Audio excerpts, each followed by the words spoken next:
Hey, it's Mark coming to you from Baker's Green Acres. Today's the 10th of January. Yeah, and it snowed last night. We got about a foot of snow. And so today's a Sunday. That's great. I get to plow snow today, and I really like doing that.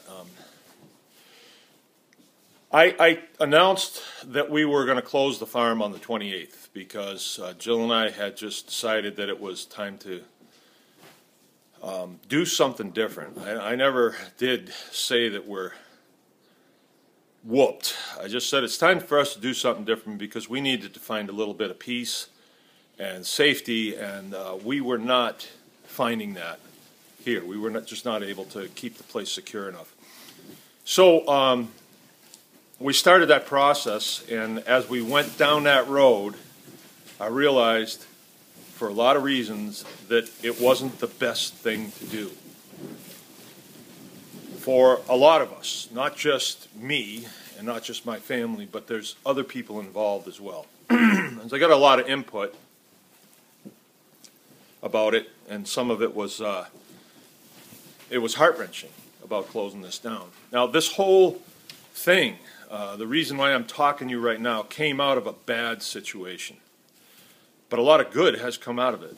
We have a really good network of people that we can count on right now.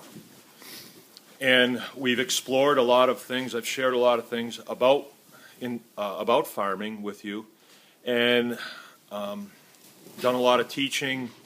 Our Anyone Can Farm program has done really well. And to let that go was probably not in the best interests of the greater good of all of us. So as I was explaining some of these things, I kind of had this epiphany, I guess, you know, and a lot of thoughts, a lot of people came into my mind, a lot of ideas. It all kind of came together. And I think what we are going to do is we're going to transition the farm from a production outfit, and that is where we produce animals and and goods and things like that, and we trade those for dollars, and then those dollars go back into the farm to build facilities and, you know, pay employees and all that stuff. But we're going to transition from that into a teaching transition facility, and our focus is going to be veterans, because I'm a veteran, and the time that I've spent recently with veterans has been very helpful to me. When times got really tough, they were the ones that I could call, and they'd be here. There's others too. There's others too, for sure. I don't want to just say that it's only veterans. But I just feel like this is the direction that I'm supposed to go. And I see a real need out there of veterans that would like to get their lives back together, transition out of military service, and I think the farm's a good place to make that happen. I mean, I'm relatively okay. When I came out of the service, I was in for 20. I kept my head down here for 5 years, and then I emerged as a beautiful butterfly, right? And that's what you see now. But some guys don't have that chance to do that. You know, they just get thrust into industry and whatever, and the stories that I'm hearing now are not good, and I think we can make a dent in a lot of that tragedy.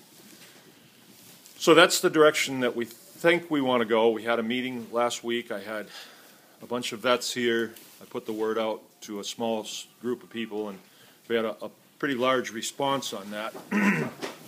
And the long and short of it is there's a lot of enthusiasm for this program, and I'm 99% sure that we're going to do it. So we will be keeping the farm open and pressing on with what we've been doing.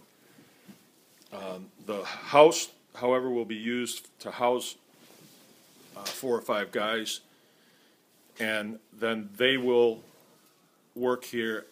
Our workshops will increase to 1 every other weekend, and the idea there is so we can train people to train. Train the trainer is what we want to do. It won't just be me doing training or me and Jill doing training. We will train people to do training.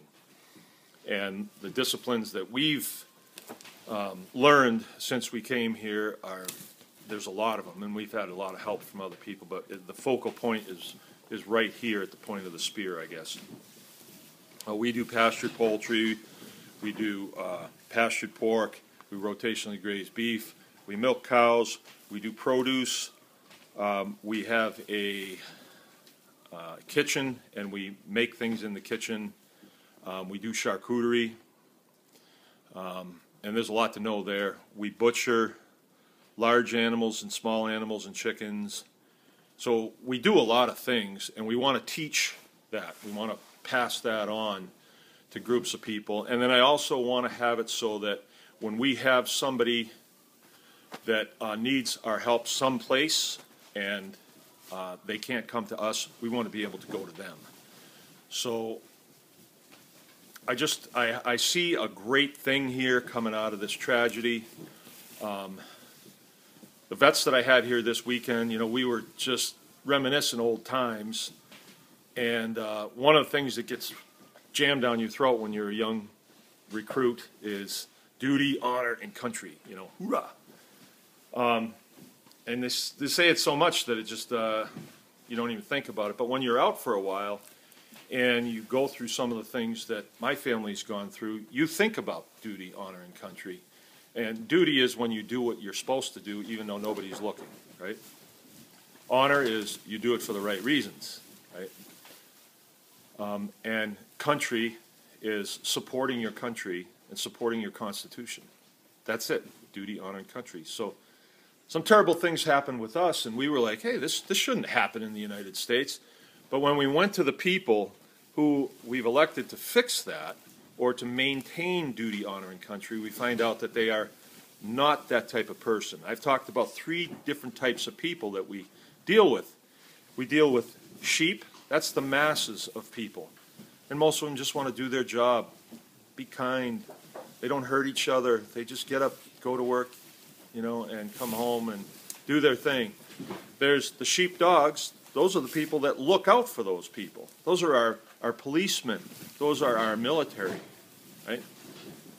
Those should be our leaders, our elected leaders, our sheriffs, our congressmen.